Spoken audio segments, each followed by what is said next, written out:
గుర్తించింది ఏంటంటే, మన జిల్లాలోని గుర్తించింది ఏంటంటే గదవ ఒకటి, సౌర ఒకటి. అవునా?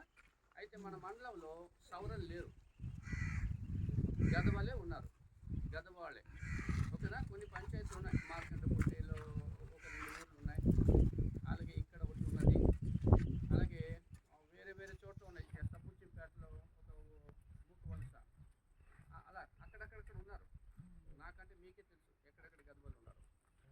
అయితే మా లెక్క ప్రకారంగా ఎక్కడెక్కడ గదవలు ఉన్నారో మా దగ్గర ఒక లిస్ట్ ఉంది. ఆ లిస్టు ప్రకారంగా ఏం చేస్తారంటే, మేము గ్రామ సభలు పెట్టాలి. గవర్నమెంట్ ఎందుకు గ్రామ సభ పెట్టాలని చెప్తుందంటే, ఏ గదవ ఊరు వెళ్ళినా లేకపోతే సౌర వాళ్ళ ఊరు వెళ్ళినా కానీ అక్కడ కొన్ని సౌకర్యాలు కనబడాలి, కొన్ని సౌకర్యాలు ఉండాలి. మనం ఇప్పుడు మక్కువ ప్లేన్ ఏరియాకి వెళ్ళామనుకోండి, అక్కడ సౌకర్యాలు ఉంటాయి. ఏంటి? మంచి నీళ్ళు సౌకర్యాలు ఉంటాయి, ఉంటాయి లేదా? కొలై కనెక్షన్లు, ల్యాండ్ రోడ్లు,